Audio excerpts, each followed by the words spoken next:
সবাই জানেন ওই সময় 39 জন আল্লাহ নবীকে নবী বলে মেনে না সত্য ইনসাফের দিকে চলে এসেছে, শান্তির দিকে চলে এসেছে, মানবতার দিকে চলে এসেছে, হকের দিকে চলে এসেছে মাত্র 39 জন।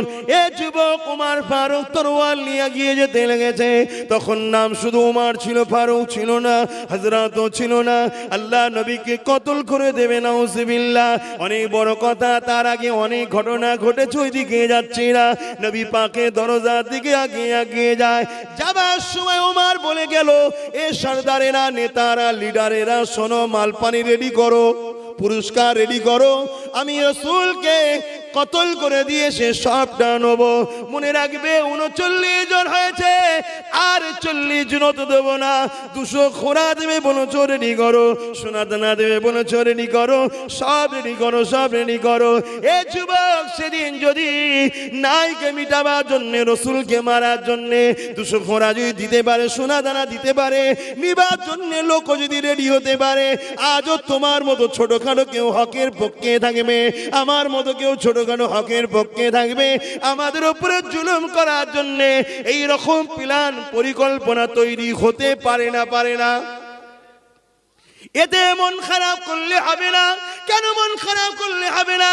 কেন প্ল্যান তৈরি করেছে ঠিকই, কিন্তু সাকসেসফুল হবে কি হবে না, সব ফয়সালা কার হাতে? চিৎকার দিয়ে বলো আরো জোরে। আল্লাহ রাব্বুল আলামিন যেটা চাইবে সেটা হবে।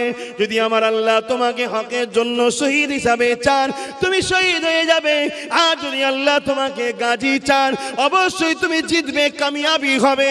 সমাজের জন্য তুমি বড় মডেল হয়ে যাবে, সমাজ তোমাকে দেখে আগামী দিন শিক্ষা নেবে। আর যদি আল্লাহ তোমাকে শহীদ হিসাবে চান, তাহলে তুমি শহীদ হয়ে যাবে। তবে মনে রেখে দিও, মৃত্যু কিন্তু সবার হবে। আল্লাহর পক্ষে থাকলেও মৃত্যু হবে, শয়তানের পক্ষে থাকলেও মৃত্যু হবে, আল্লাহর পক্ষে ওয়ালাকে মারতে গেলেও মৃত্যু হবে, আর শয়তানের পক্ষে থেকে দালালি করলেও মৃত্যু হবে। মৃত্যু সবার হবে। মৃত্যুর পর একটা জায়গা রয়েছে জান্নাত, আর একটা রয়েছে জাহান্নাম। তুমি কোন জায়গায় যেতে চাও সেটা তুমি ঠিক করে দেখো। এ যুবক শুনে রেখে দাও, আল্লাহ নবী কেমন করে উমর ফারুক রওনা দিচ্ছে কতল করে দেবে বলে। যাবার সময় বলতে লেগেছে, লিডারেরা শোনো, 39 থেকে 40 হতে দেবো না।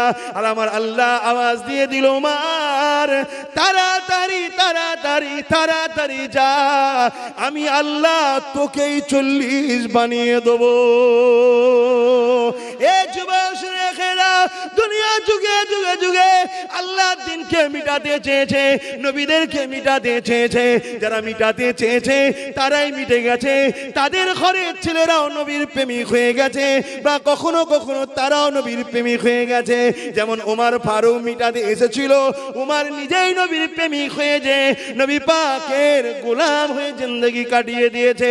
এখন আমি যেটা বোঝাতে চাইছি, এ যুবকেরা, এরপরও যখন দেখলো আবু জেহেল যে উমরও নবীর দিকে চলে গেল, আবার তারা প্ল্যান করেছে, এক কাজ করো, আমরা একা একা যাব না, সবাই মিলে রাত্রিরে নবীর ঘর ঘিরবো, নবীকে হত্যা করে দেবো। নাউজুবিল্লাহ মিন জালে। এ যুবকেরা, তরুণেরা, বাবেরা, আল্লাহ যাকে হিফাজত করে কেউ কিছু করতে পারবে না। একটা ছোট্ট নমুনা বলে দিয়ে যায়। আমার জিন্দেগিতে একটা অ্যাক্সিডেন্ট, আমার বাড়িতেও গভীর রাত্রিরে অনেক গিয়েছিল। কি ইরাদা ছিল জানি না, কিন্তু আল্লাহ যাকে রক্ষা করে, তালা খোলা ঝুলছে, সকালে দেখলাম, কিন্তু চোখে দেখতে পেল না, ঢুকতে পারলো না। এটারই নাম হলো আল্লাহ পাকের ক্ষমতা।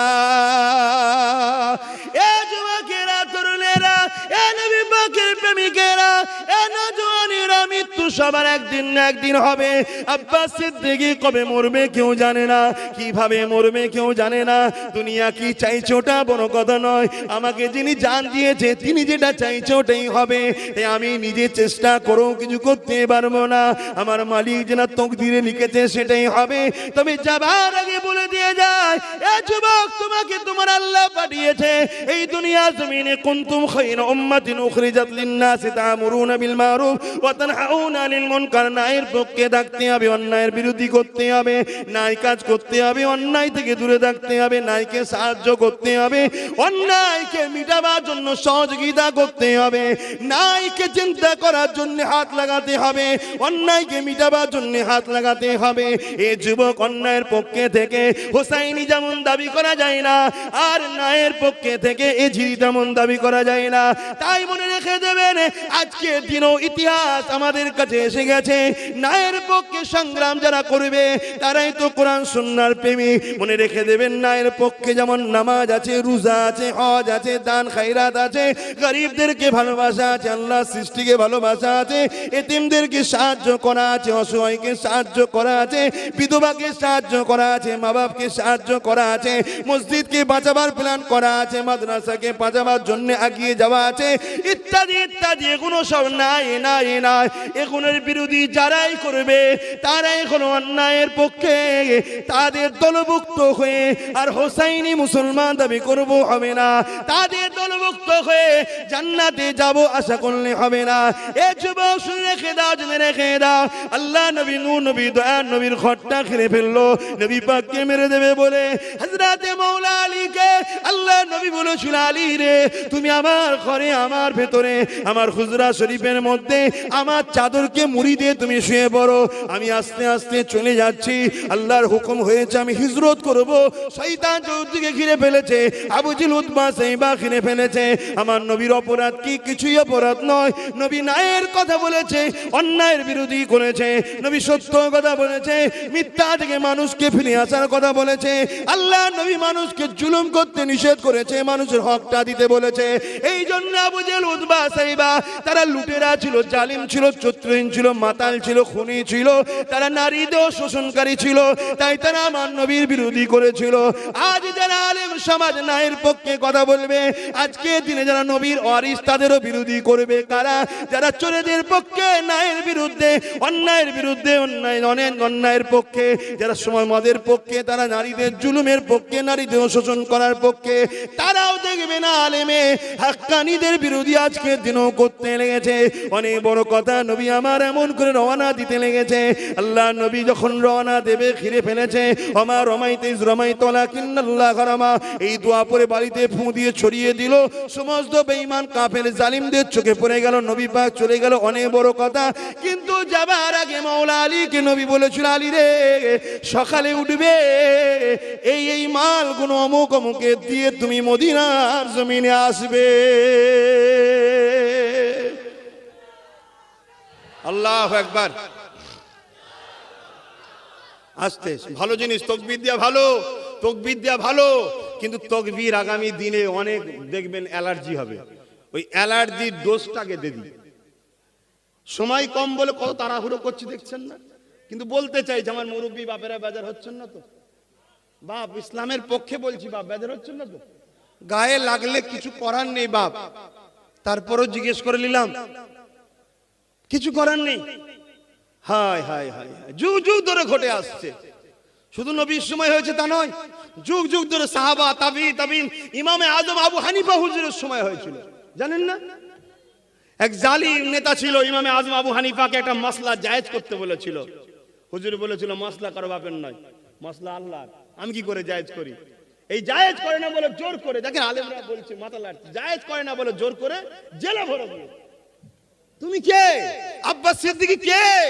সে আল্লাহর কত প্রিয় ছিল, তাকেও আল্লাহ দিনের জন্য, ন্যায়ের জন্য, সত্যর জন্য তাকেও জেলে যেতে হয়েছে। কথা মাথায় ঢুকছে?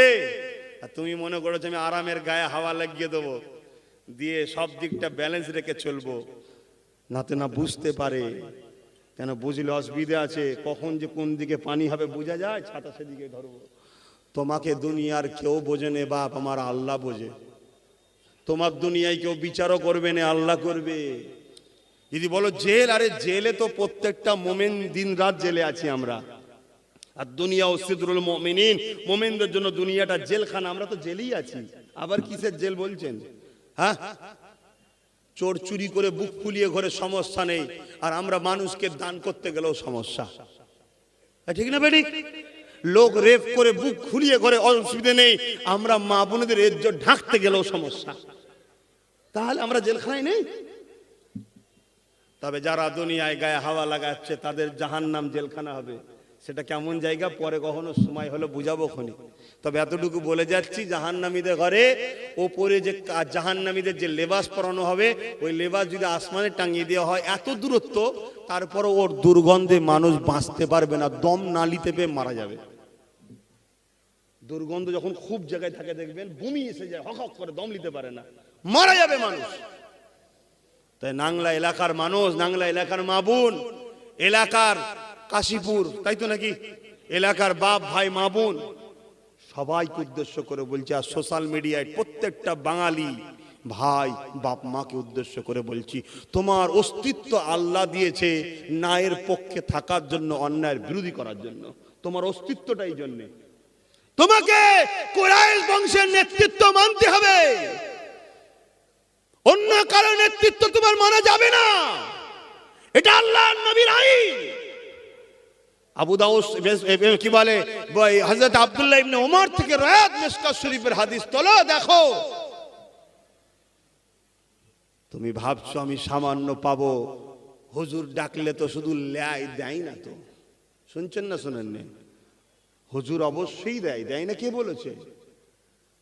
দেয় না কে বলেছে? বাগানের মালিক হুজুরকে বানাও, হুজুর অবশ্যই দেবে, ডাব খাওয়াবে, তাই তো নাকি? ডাব গাছ তো নাকি মালিক বানাও, ডাব খাওয়াবে। জঙ্গল পরিষ্কার করে সুন্দর করে বেড়া দিয়ে গাছের গোড়ায় পানি দাও, আগ দাও,